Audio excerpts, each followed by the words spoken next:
fellas, it's time for another bit of video with my reaction and thoughts on a new episode of Pokemon Sun and Moon Ultra Legends. There's a lot I want to unpack with this exhibition match, so if you're just interested in the video, I was talking part of the video talking about this battle. I'll put a link in the description and with a timestamp where you want to go to, so let's get this started. So, after the Vast Royals unmasked, so to speak, we have another notable nod of the game's exhibition match is taking place between Ash vs. Kukui, which is something that they've been building up since fairly early on in the series run, especially in regards to who Ash's Torracat facing off against Kukui's Incineroar. On top of the final roster, including Naganadel, so apparently we've pronounced that wrong this whole time, Rowlet, it's Melmetal,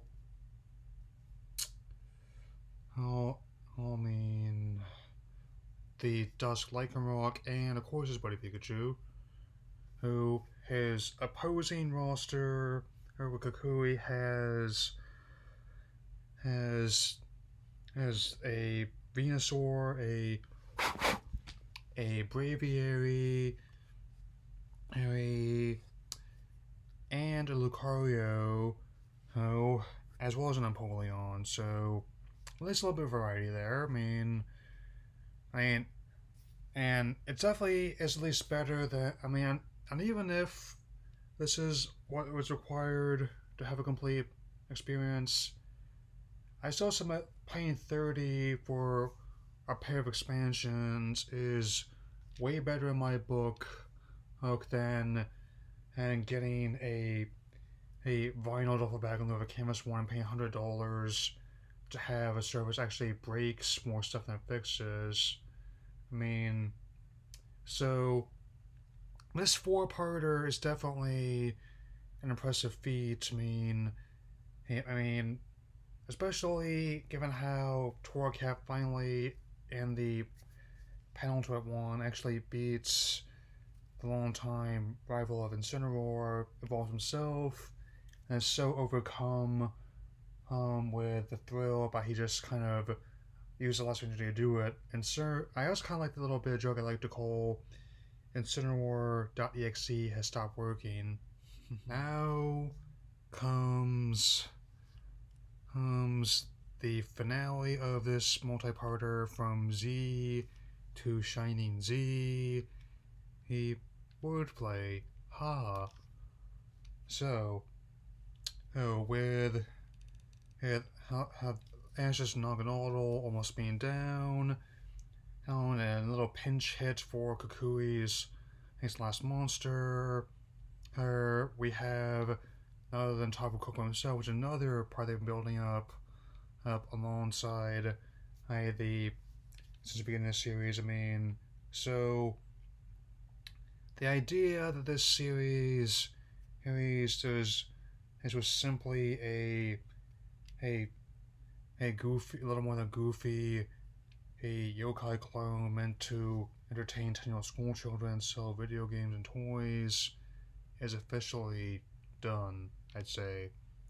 It is, in fact, it's a carefully constructed and considered story with a continuous path from beginning, middle, and end. And also shows in how, in the case of the Tapunium Z, that Kukui is given for this battle. And also, again, I mentioned before or in other places with Ash's equals as well. Well, it's not exactly the same as Roto giving you a special ability that lets you use Z power more than once. It's actually, he has a similar basic principle. It's actually not as a big a deal as what you make it out to be. If you'll pardon some of the parlance,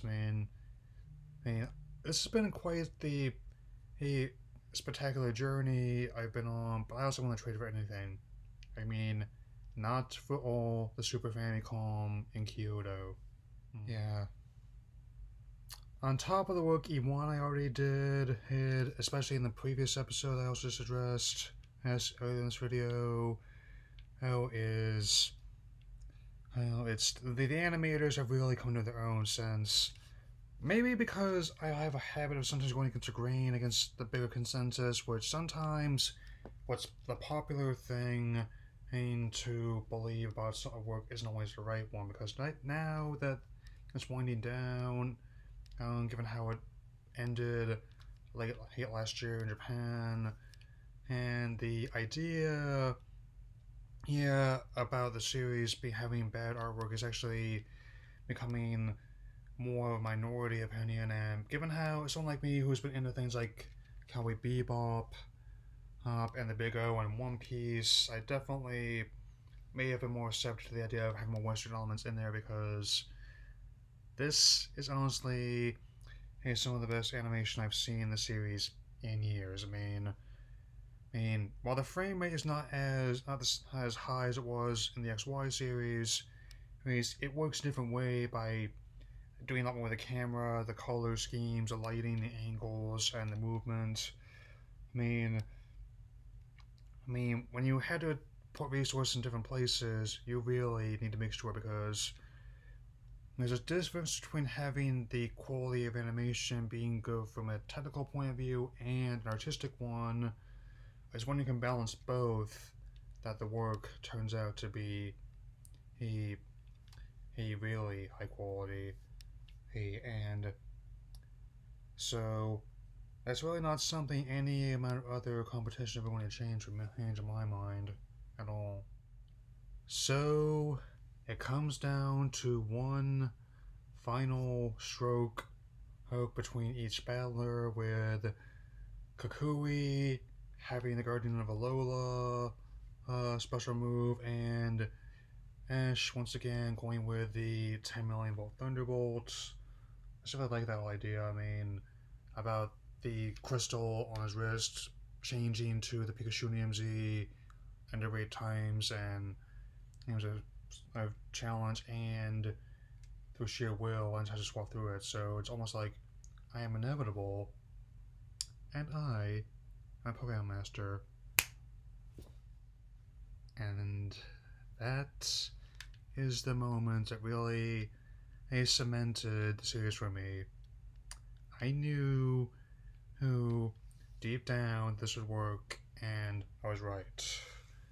Not only did he become the first ever champion of an entirely new region, an entirely new league, mind you, but he also